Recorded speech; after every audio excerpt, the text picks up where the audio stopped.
আলামিনের হাবিব জনাব মুহাম্মদুর রাসূলুল্লাহ সাল্লাল্লাহু আলাইহি ওয়াসাল্লাম বলেছেন, কিয়ামতের ময়দানে আল্লাহর কসম করে বলছি, সেদিন জাহান্নামীদের ভীষণ কষ্ট হবে আর জান্নাতীদের জন্য অত্যন্ত আসান হবে, অবস্থাটা খুবই আরামের হবে। নবীজি বলেন, এক ফরজ নামাজ, এক ওয়াক্ত ফরজ নামাজ আদায় করতে যে সময়টুকুন লাগে, কিয়ামতের মাঠের এই সময় এত বড় বিরাট লম্বা সময় জান্নাতীদের জন্য এরকম হালকা হয়ে যাবে। সুবহানাল্লাহ।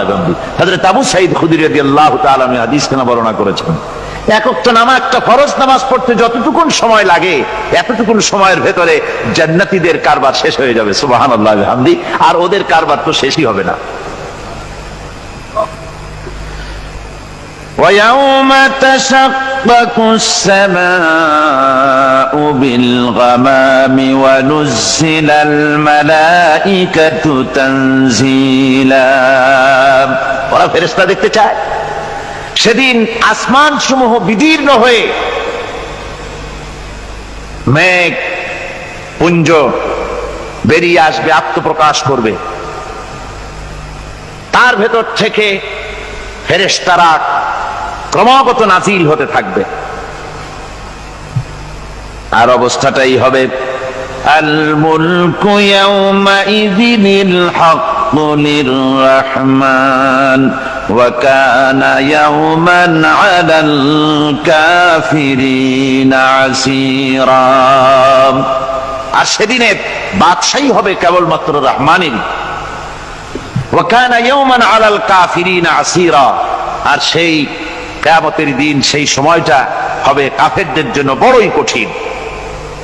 এখানে কিয়ামতের কিছু কথা বলা হচ্ছে, কিছু আভাস দেওয়া হচ্ছে যে আসমান সমূহ বিদীর্ণ হয়ে মেঘ পিণ্ড বেরিয়ে আসবে এবং তার থেকে ক্রমাগত ফেরেশতারা নাজিল হতে থাকবে। আল্লাহর হাবিব বলেছেন, কেউ যদি কিয়ামতের দৃশ্য দেখতে চায় সেজন্য সূরা ইজা শামসু কুবিরাত ওয়া ইজা সামাউ ফাতারাত, ইজা সামাউ শাক্কাত, এই সূরাগুলি যেন পড়ে, তাহলে কিয়ামতের দৃশ্য তার চোখের সামনে প্রতিভাত হবে। কিয়ামতের দৃশ্যটা আসলে কেমন হবে সেই সূরাগুলি তেলাওয়াত করলে সে বুঝতে পারবে। যেমন আল্লাহ পাক বলছেন, إذا السماء فطرت وإذا الكواكب انتثرت وإذا البحار فجرت وإذا القبور بعثرت। যখন আকাশসমূহ চূর্ণ বিচূর্ণ হয়ে যাবে আর তারকাসমূহ বিক্ষিপ্ত হয়ে পড়বে, সমুদ্র মহাসমুদ্রগুলি দীর্ণ বিদীর্ণ হয়ে যাবে, কবরগুলি সব উদ্গীরণ করে দেবে, তার মধ্যে যা আছে সে সবগুলি। আবার আল্লাহ পাক বলেন, ইযাশ শামসু কুবিরাত ওয়া ইযান নুজুমুন কাদারাত ওয়া ইযাল জিবালু সুয়্যিরাত। সূর্য যখন ঢেকে যাবে, তারকাগুলি যখন বিপর্যস্ত হয়ে যাবে আর পাহাড়গুলি যখন চালিয়ে দেওয়া হবে, এই দৃশ্য তোমরা দেখতে পাবে। فإذا النجوم طمست وإذا السماء فرجت وإذا الجبال نسفت। সেদিন অবস্থা এমন হবে, সমস্ত তারকাগুলি স্তিমিত হয়ে যাবে আর আকাশসমূহ দীর্ণ বিদীর্ণ হয়ে যাবে। আর দেখতে পাবে পাহাড়গুলি, সমস্ত পাহাড়গুলিকে উড়িয়ে দেওয়া হবে।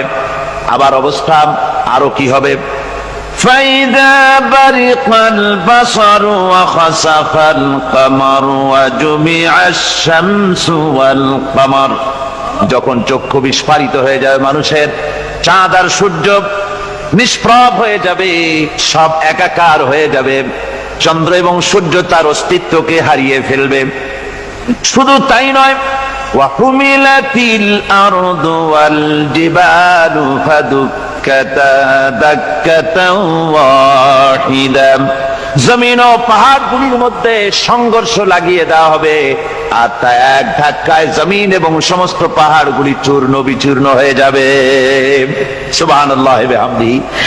আল্লাহ রাব্বুল আলামিন বলছেন, এইভাবে করে কিয়ামতের দৃশ্য, বিভীষিকাময় দৃশ্য তোমরা দেখতে পাবে। আর সেদিনের রাজত্বটা কার হবে?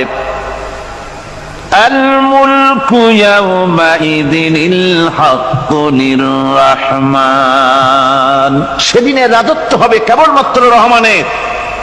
অর্থাৎ যেসব কৃত্রিম বাদশাহী দেখে তোমাদের চোখে ধাঁধা লেগে গিয়েছে, তোমাদেরকে দুনিয়ার বাদশাহী দেখে তোমরা ধোঁকায় পড়ে গিয়েছো, এসব বাদশাহী কিছুই টিকবে না সেদিন। সেদিন শুধু বাদশাহী থাকবে একমাত্র আল্লাহ পাকের। কার থাকবে বাদশাহী?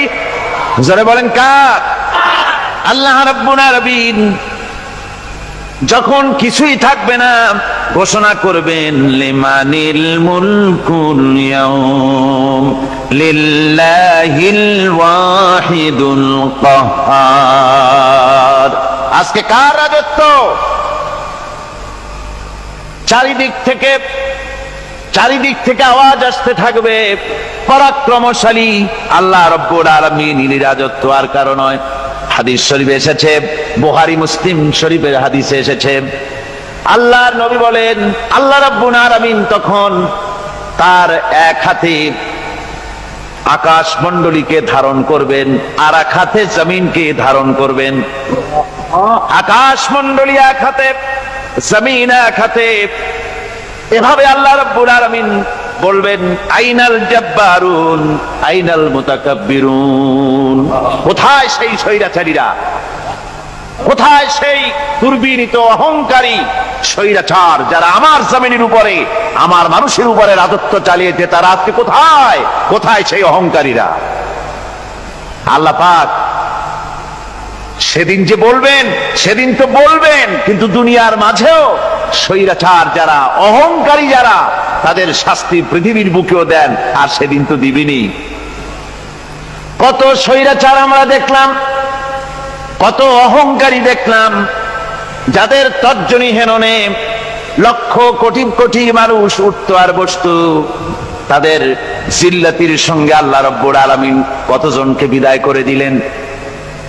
ফুলের মালা নিয়ে কুলাতে পারে নাই, পা থেকে শুরু করে গলা পর্যন্ত ফুলের মালা দিয়া ডুবাই দিল ভক্তরা। আবার আল্লাহ রাব্বুল আলামিন এমন শাস্তি দিলেন, ফুলের মালার পরিবর্তে জুতার মালা নিয়ে জেলের মধ্যে ঢুকাইয়া দিলেন। ঠিক কিনা গণ? অহংকারী আর স্বৈরাচার যারা হয়, আল্লাহ পাক এভাবে তাদের দৃষ্টান্ত দেখিয়ে দেন। আমরা কত দেখলাম, 9 বছরের রাজা 10 বছরের সাজা।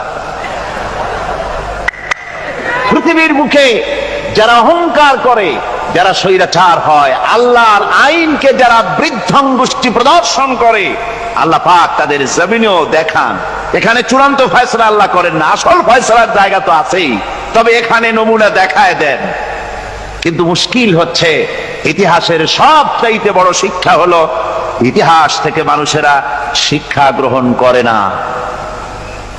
একজনে যে কাম করে বিপদে পড়ে, আর একজন এসে আবার সেই পথেই অগ্রসর হয়, নিশ্চিত মৃত্যুর পথে। আমার বন্ধুগণ, আল্লাহ পাক বলছেন সেই দিন আমার রাজত্ব হবে, আর কারো রাজত্ব হবে না। ওয়াকানা ইয়াওমান আলাল কাফিরিনা আসীরা। আর ওই দিনটা, ওই কিয়ামতের দিন হবে কাফেরদের জন্য সবচাইতে কঠিন। সবচাইতে কঠিন হবে কাদের জন্য? কাফেরদের জন্য। কাফের কারা? কাফের হচ্ছে তারা যারা নাকি আল্লাহর আইনকে অস্বীকার করেছে, আল্লাহকে অস্বীকার করেছে, আল্লাহর আইনকে অস্বীকার করেছে। ওরা কি? কাফের। কুফর শব্দের অর্থ হচ্ছে গোপন করা। এই জন্য অন্ধকার রাতকে আরবিতে কাফের বলা হয়েছে, অর্থাৎ যা সব জিনিসকে অন্ধকার দিয়ে ঢেকে দেয়। তো কুফর হচ্ছে সেই জিনিস যা মহাসত্যকে ঢেকে দেয়, সত্যকে, মহাসত্যকে ঢেকে দেয় যে জিনিস, সেটাকে কুফর বলা হয়। আর এই কাফের অন্ধকারে ঘুরে মরে, সে কোন আলোর খোঁজ পায় না। আল্লাহ রাব্বুল আলামিন বলেন, কাফেরদের কথা এখন শোনাচ্ছেন আল্লাহ পাক, والذين كفروا أولياؤهم الطاغوت يخرجونهم من النور إلى الظلمات। যারা কাফের, যারা কুফরি অবলম্বন করেছে, তাদের সাহায্যকারী আর পৃষ্ঠপোষক হচ্ছে তাগুত। তাগুত বলা হয় সেই শক্তিকে যে শক্তি শুধু নিজেই আল্লাহর আইন অমান্য করে বসে থাকে না, বরং অন্যদেরকেও আল্লাহর আইন অমান্য করতে বাধ্য করে। ওদেরকে আরবিতে কি বলা হয়? তাগুত বলা হয়। আর এই তাগুতি শক্তি, এই তাগুত হয় তার সাহায্যকারী, যা তাকে আলো থেকে টেনে অন্ধকারের ভেতরে নিয়ে যায়। আর কাফের হচ্ছে আল্লাহ পাকের ভাষায় অর্থাৎ কোরআনের ভাষায় কাফের হচ্ছে সবচাইতে নিকৃষ্ট প্রাণী, সবচাইতে নিকৃষ্ট জীব। মহাসত্যকে যারা অস্বীকার করেছে, যারা আল্লাহকে মানে না, যারা আল্লাহর কোরআনকে মানে না, যারা ইসলামকে স্বীকার করে না, তারা সবচাইতে নিকৃষ্ট প্রাণী। আল্লাহ রাব্বুল আলামিন বলেন, ইন্না শাররাদ দাওয়াবি ইনদাল্লাহিল্লাযীনা কাফারু ফাহুম লা ইউমিনুন। নিশ্চয়ই আল্লাহর জমিনে সব বিচরণশীল জীব যত আছে, আল্লাহ বলছেন আমার জমিনে বিচরণশীল জীব যত আছে তার মধ্যে সবচাইতে নিকৃষ্ট প্রাণী হলো যারা ঈমান আনে নাই, যারা বিশ্বাস করেন আমি আল্লাহকে, যারা পরকালকে বিশ্বাস করে নাই, যারা কোরআনকে বিশ্বাস করে নাই, যারা ইসলামকে বিশ্বাস করে নাই, পৃথিবীর মধ্যে তারা সবচাইতে নিকৃষ্টতম প্রাণী। আল্লাহ বলেন শুধু নিকৃষ্ট জনক নিকৃষ্ট প্রাণী বললেই সারে না, এরা হলো চতুষ্পদ জানোয়ারের মতো। কে বলতেছেন? আমি বলছি না, কিন্তু আল্লাহ পাক বলতেছেন চতুষ্পদ জানোয়ারের মতো কাফেরেরা। وَمَثَلُ الَّذِينَ كَفَرُوا كَمَثَلِ الَّذِي يَنْعِقُ بِمَا لَا يَسْمَعُ إِلَّا دُعَاءً وَنِدَاءً।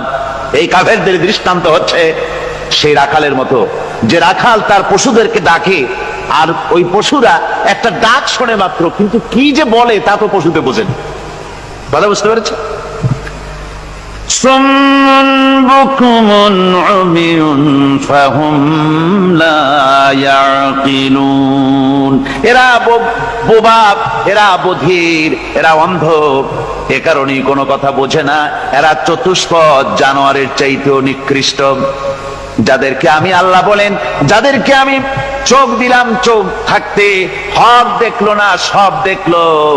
হক দেখে নাই চোখ দিয়া, এই চোখ দিয়া সব দেখলো। নারীর সৌন্দর্য উপভোগ করলো আর নারীর অঙ্গ প্রত্যঙ্গ নিয়ে নানা ধরনের গল্প লিখলো, কবিতা লিখলো, কিন্তু এই সৌন্দর্য যিনি দিলেন তারেও চিনল না। আছে না কত কবি আমাদের দেশে? আমার দেশের সেই কবি জাতীয় পুরস্কার পায় যে কবি নারীর বিশেষ বিশেষ অঙ্গ নিয়ে বেশি করে নির্লজ্জ কবিতা লিখতে পারে, ওই হলো সবচেয়ে বড় কবি। আমার বন্ধুগণ, একজন বুজুর্গ ব্যক্তি তিনি পথ দিয়ে যাচ্ছিলেন, তো সে পথে এক সুন্দরী যুবতী মেয়েকে দেখে সেই যুবতী মেয়ের দিকে এই বুজুর্গ ব্যক্তি এক নজরে তাকায় আছে। তখন এই ঘটনাটাকে কবি এভাবে লিখতেছেন সাজায়, একদা সুখদায়ক প্রমোদা বদন দর্শন করিব ঝরিল নয়ন, হেসে কহে সে রূপসী সবিস্ময় মন, কহ দেখি মহাশয় কহ কি কারণ, বিষয় বিরাগী তুমি ভুবনে প্রচার, কি হেতু জন্মিল তব মানস বিকার, সামান্য ললনা রূপ করি দর্শন, উচিত না হয় তব অশ্রু বরিশন। বুজুর্গ ব্যক্তি ওই মহিলার দিকে তাকিয়ে তাকিয়ে কাঁদতেছেন। সুন্দরী মহিলা বলেন, আল্লাহর বুজুর্গ বান্দা, আপনি এলাকার ভিতরে বুজুর্গ এবং পীর হিসাবে, বুজুর্গ ব্যক্তি হিসাবে আপনি বিখ্যাত। আজকে আমাকে এখানে দেখে আপনি আমার দিকে তাকায় আমার রূপ উপভোগ করতেছেন আর কাঁদতেছেন। আপনার মতো সংসার বিরাগী মানুষ আমার মতো একটা সুন্দরী মেয়েকে দেখে ভাবে কাঁদা ঠিক না। বুজুর্গ ব্যক্তি বলছেন, হেসে কহিলাম বালে করহ শ্রবণ, নেত্র ঝরে তবু হেতু ভেব না এমন, যে শিল্পী রচিল ওই সুধাংশু বদন, তাহার তরে ঝরে নেত্র নয়নে জীবন। আল্লাহর বান্দি, আমি তোমাকে দেখি কান্দি না, আমার চোখে পানি বেরিয়ে গেছে। তোমারে দেখে আমি মনে মনে ভাবলাম, এত সুন্দর করে যিনি মানুষ বানিয়েছেন, না জানি ওই আল্লাহ রব্বুল আলামিন কত বড় সুন্দর। আমার ভাইরা, সুতরাং চোখ থাকতে ওরা আল্লাহ রাব্বুল আলামিনের কুদরত ওরা দেখে নাই, কান থাকতে কোরআনের আওয়াজ ওদের কানের মধ্যে ঢোকে নাই, বিবেক থাকতে আল্লাহর দ্বীনকে বুঝতে পারে নাই, চিন্তা করতে পারে নাই। আল্লাহ রাব্বুল আলামিন বলেন, উলাইকা কাল্লানাম, এরা হলো চতুষ্পদ জানোয়ার, বালহুম আদাল, শুধু জানোয়ার না, জানোয়ারের চাইতেও নিকৃষ্ট। এমনই জানোয়ার, আল্লাহ বলেন শুধু জানোয়ার না, জানোয়ারের মতো শুরু খায় জনমের মতো। والذين كفروا يتمتعون ويأكلون كما تأكل الأنعام। এই কাফেরগুলির কাম শুধু ফুর্তি করা, গান বাজনা, নাটক, গল্প, এই সব কাজ তাদের। নামাজ নাই, রোজা নাই, আল্লাহর চিন্তা নাই, তাহাজ্জুদ নাই, পরহেজগারি নাই, শুধু গান আর নাচ। দেখেন না ফুর্তি। এই যে 1 জানুয়ারি রাত 12টার সময় আমার ঘুম ভেঙে গেল, এই যেখানে আমি ছিলাম, বিকট আওয়াজ। আমি মনে করলাম পাশের বাড়ি বুঝি ডাকাত পড়ছে। পরে বাড়িওয়ালা আমাকে বললেন যে ডাকাত না, বোধহয় এই নিউ ইয়ার সেলিব্রেট হচ্ছে, নতুন বৎস উদযাপন হচ্ছে বোমা দিয়ে, শহরবাসীর আরামের ঘুম হারাম করে এগুলি করা হচ্ছে। এ তো গেল 1 জানুয়ারি। আর যখন আমাদের নিজেরটা যখন আসে, অর্থাৎ 1 বৈশাখ, তখন দেখছেন অবস্থা 1 বৈশাখে। এবছর আমাদের দেশে 1 বৈশাখে ঢাকায় যে দৃশ্য আমি টিভির মধ্যে দেখলাম, তাতে আমার মনে হয়নি যে 12 কোটি মুসলমানের দেশে রাজধানীতে এই দৃশ্য হচ্ছে। আমার মনে হচ্ছিল এটা বুঝি কলকাতা অথবা অন্য কোনো শহর হবে। আমি দেখলাম সমস্ত যুবক যুবতী, নারী পুরুষ, বিভিন্ন বয়সের লোক সব একসঙ্গে রাস্তায় নেমেছে, নাচতেছে। তার মধ্যে বুদ্ধিজীবী আছে, শিক্ষিত লোক আছে, সমানে নাচতেছে। আর তাদের মুখোশ পরা, বানরের মুখোশ, কুকুরের মুখোশ, শূকরের মুখোশ, ঘোড়ার মুখোশ, পাপী শিয়ালের মুখোশ, এই মুখোশ পরে এভাবে নাচতেছে। আমি চিন্তা করলাম, নববর্ষের সাথে কুত্তার মুখোশের সম্পর্ক কি? নববর্ষের সাথে পাপী শৃগালের মুখোশের সম্পর্ক কি? তাহলে ওরা কি বলতে চায় যে আগামী বছরটা আমরা কুত্তার ভূমিকায় অ্যাক্টিং করব, অথবা শৃগালের মতো ধূর্তামি করব জাতির সাথে? তারপরে কি করলো? সকাল বেলায় যুবক যুবতী 1 বৈশাখ সূর্য উদয়ের আগে রমনা লেকের পাড়ে গিয়ে সব দাঁড়িয়েছে বাসন্তী রঙের শাড়ি পরে। তারপরে সেখানে দাঁড়িয়ে সূর্য উদয়ের পানে তাকিয়ে সকাল বেলায় ভাবে করজোর করে বলছে, এসো হে নববৈশাখ স্বাগতম হে। নববৈশাখ অলক্ষে বোধহয় এটা শুনে বলতেছে, বাবাজিরা আমারে ডাকতেছো, অপেক্ষা করো, আমি আসতেছি। আমারে ডাকতেছো, আমি আসতেছি, কোমরে গামছা বেঁধে আসতেছি, 225 মাইল স্পিডে আসতেছি, 30 ফুট উঁচু জলোচ্ছ্বাস নিয়ে আসতেছি, নববৈশাখের মজা সাত চাকায়। আমার ভাইরা, মুসলমান নববর্ষ উদযাপনের সাথে মুসলমানের কিসের সম্পর্ক? মুসলমান যদি এই দিন উদযাপনই করে, তাহলে তাকে করতে হবে ফজরের নামাজ পড়বে। মুসলমান নববর্ষ উদযাপন করবে, ফজরের নামাজ পড়বে, তারপরে কোরআন শরীফ তেলাওয়াত করবে, দরুদ শরীফ পড়বে, আল্লাহর দরবারে হাত তুলে বলবে, রব্বুনা রাব্বিন, 1 বছর পার করে দিলাম, নাফরমানি ছাড়া কিছুই তো করি নাই, বিগত বছরে যা করেছি মাফ করে দাও, আগামী বছরটা গোটা জাতি আর দেশের জন্য কল্যাণকর মঙ্গলময় করে দাও। এটাই তো বলা উচিত ছিল নাকি বলে? তা না করে, তা না বলে, বৈশাখের পরিচালককে না দেখে সরাসরি বৈশাখকে আহ্বান করা হয়েছে, আর বৈশাখ আহ্বান করার মজা জনমের মতো দেখাই দিয়েছে। আল্লাহ রাব্বুল আলামিন তাই বলেন, কাফেররা তাদের কাজ হলো শুধু খাওয়া, তারা এমন খাওয়া খায় জনমের মতো খায়। ইয়াকুলুনা কামা তাকুলুল আনাম, জানোয়ারে যেমন খায় ওই রকম খায়। তার মানে খায়, একটু বিসমিল্লাহ কয় না, খায়া যখন ছেড়ে দেয় তখন আলহামদুলিল্লাহ বলে না, বাহাত দিয়ে খায়, আবার বাহাত দিয়ে খায়।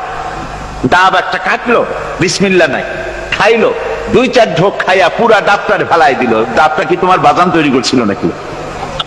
একটু বিসমিল্লাহ বললা না, একটু শুকরিয়া আদায় করলাম। আমি গত এই ডিসেম্বর গেল, ডিসেম্বরের 16 তারিখ আমেরিকা থেকে এসেছি। ওখানে দেখলাম তারা প্রতি নভেম্বর মাসের শেষ বৃহস্পতিবার থ্যাঙ্কস গিভিং ডে অবজার্ভ করে। তা আমি জিজ্ঞেস করলাম, থ্যাঙ্কস গিভিং ডে জিনিসটা কি?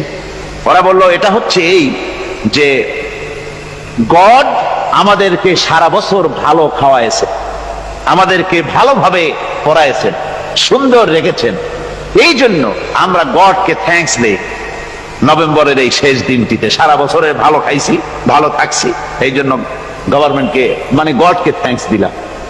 আমি আমার আলোচনায় সেখানে বললাম যে দেখেন, রাশিয়ার সাথে আমেরিকার পার্থক্য তো এখানে, ওরা গডকে অস্বীকারই করেছে, গডই মানে না। আর এরা গডের নামাজ রোজা বা ইবাদত কিছু করুক আর না করুক, গডের অন্তত একটা ধন্যবাদ দেয়। ওরা ওদের ডলারে লিখেছে, ইন গড উই ট্রাস্ট, প্রত্যেকটা ডলারে লেখা আমরা গডে বিশ্বাস করি।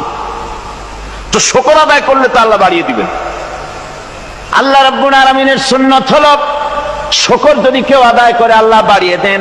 লা ইন শাকারতুম লাযীদান্নাকুম ওয়া লা ইন কাফারতুম ইন্না আযাবী লাশাদীদ। আমার নিয়ামতের শুকর যদি আদায় করো আমি বাড়ায় দেব, আর যদি নিয়ামতের শুকর আদায় না করো তাহলে মস্ত বড় শাস্তি তোমাদের জন্য রেখেছি। তো আমেরিকা শুকর আদায় করে নিজেরা খাইয়া, কিন্তু ওদের জমিন হলো বিশাল জমিন। আমি কয়েকবার গিয়েছি এবং বহু স্টেট সফর করেছি।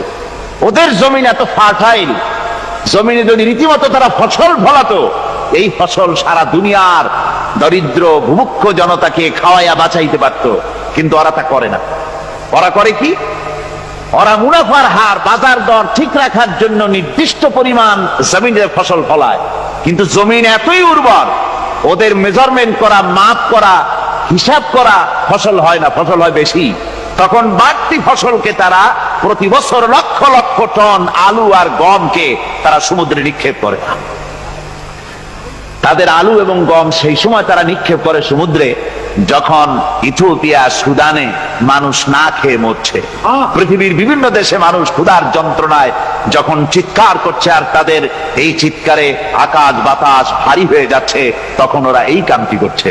তাই আমি ওই প্রথম দিন বলেছিলাম যে রাশিয়া যেমন খান খান হয়েছে, অস্তিত্ব বিলুপ্ত হয়েছে আল্লাহর সাথে নাফরমানি করার কারণে। আপনারা বলতে পারেন কমিউনিজম কি একটা সহজ ব্যাপার? একটা বিরাট শক্তি, পৃথিবীর বুকে কত দেশ তারা ডমিনেট করতেছিল। কোন যুদ্ধ নাই, কোন রক্তপাত নাই, বিনা ধাক্কায়, বিনা বাতাসে, বিনা ঝড়ে বিশাল মহিরুহু চিৎপটাং। এটা হলো কেন? কেন হলো রাশিয়ার এই দশা? আমি লালদিঘির ময়দানে বলে গেছিলাম, আমি চিন্তা করে যেটা পাইছি সেটা হচ্ছে এই, দুনিয়ার সমস্ত মতবাদ আল্লাহকে কোনো না কোনো প্রকারে স্বীকার করে।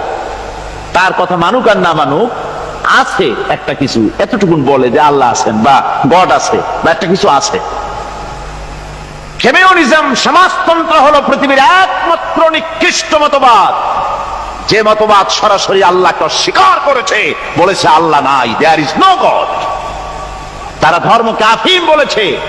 আল্লাহ পাক তাই কোন যুদ্ধ ছাড়া, কোন মারামারি ছাড়া, কোন রক্তপাত ছাড়া এই বিশাল শক্তিকে উৎকারে উড়িয়ে দিলেন, তুলার মতো হয়ে। গোটা রাশিয়া তুলার মতো হয়ে, পেঁজা তুলা, ধোনা তুলার মতো হয়ে সব উড়ে চলে গিয়েছে। অস্তিত্ব বিলুপ্ত হয়ে গিয়েছে। কিন্তু আমাদের দেশের খুচরা কমিউনিস্টরা এখনো স্বপ্ন দেখে। ওই যে কালকে বলেছি, তারা বলে কলমের খোসা এটা এখনো নষ্ট করা যাবে না, এটা এখনো চালু করা হবে। এখনো চীনে আছে, এখনো কিউবায় আছে। ওই কিউবা থেকে, চীন থেকে ফিদেল কাস্ট্রোর একটু আওয়াজ শোনে, চীন থেকে মিস্টার ব্যাং না কি জানি না, ব্যাং এর আওয়াজ শোনে, আর তাই মনে করে এ বুঝি সমাজতন্ত্রের বিজয়ের গান। না, চীন থেকে আর কিউবা থেকে যে আওয়াজ আজকে উঠতেছে, এই আওয়াজ সমাজতন্ত্রের বিজয়ের আওয়াজ নয়, এটা হলো সমাজতন্ত্রের মরণ যন্ত্রণার গোঙানির আওয়াজ। কাজেই এরা দুনিয়ার বুকে শুধু আনন্দ এবং ফুর্তি করে, আল্লাহর হককে, আল্লাহকে চিনতে তারা ব্যর্থ হয়েছে। আল্লাহ রাব্বুল আলামিন বলেন, অবিশ্বাসীদের কৃতকর্ম, তাদের কাজগুলি, তাদের কর্মফল সব নিষ্ফল হয়ে যাবে। ওয়াল্লাযীনা কাফারু আ'মালুহুম কাসারাবিন বিকিআতিন ইয়াহসাবুহুল যামআনু মা। আল্লাহ পাক বলেন, কাফের যারা, অবিশ্বাসী যারা, যারা আমাকে অস্বীকার করেছে, অবিশ্বাস করেছে, তাদের আমলগুলি হলো মরুভূমির মধ্যে মরীচিকার মতো। মরুভূমির মরীচিকা, মানুষ যখন মরুভূমির ভিতর দিয়ে যায়, পানির পিপাসা লাগে, দূরে দেখে পানি চিকচিক করতেছে, আর ওই মরীচিকা যেটাকে সে পানি মনে করেছিল, হাত্তা ইযা জাআহু লাম ইয়াজিদহু শাইআ, যেটাকে সে পানি মনে করে ছুটতেছিল, যখন কাছে গেল, আল্লাহ পাক বলেন কিছুই সেখানে পায় না, শুধু মরীচিকা, বালু আর বালু। এরকম করে যারা আমার দিনকে অস্বীকার করেছে, আমাকে অস্বীকার করেছে, তারা যত ভালো কাজ করুক আর যাই করুক না কেন, তাদের কৃত কর্মগুলি এভাবে সব নিষ্ফল। এ হলো এক কথা। 2 নম্বরের কথা হলো, ওরা মনে করেছিল সমাজতন্ত্র শান্তি দেবে, কমিউনিজম শান্তি দেবে, সোশ্যালিজম শান্তি দেবে, ক্যাপিটালিজম শান্তি দেবে।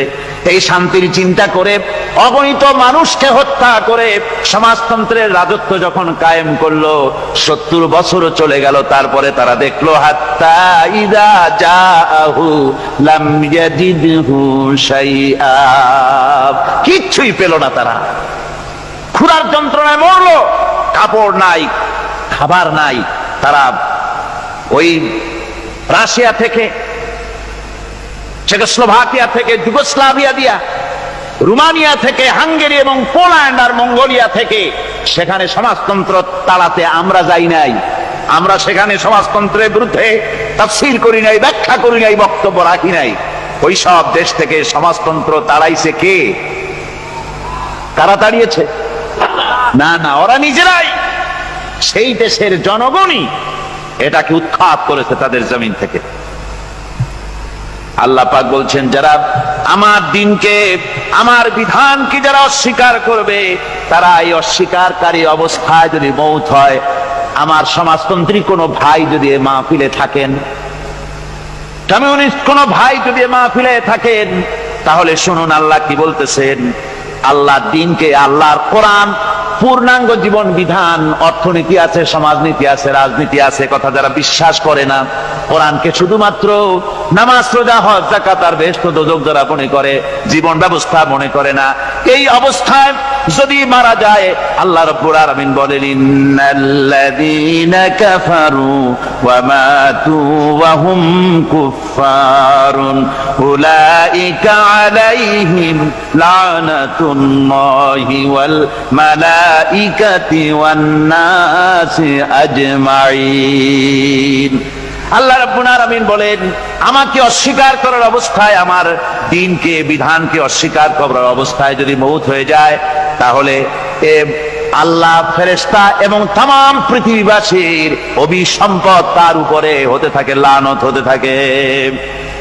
খালিদিনা ফিহা লা ইউখাফফাফু আনহুমুল আযাবু ওয়া লা হুম ইউনজারুন। এই অভিসম্পদ অবস্থায় তারা সব সময় লিপ্ত থাকবে, না তাদের আযাবকে কমায় দেওয়া হবে, আর না তাদের কোন রকম অবকাশ দেওয়া হবে। এখন আরো মজবুত কথা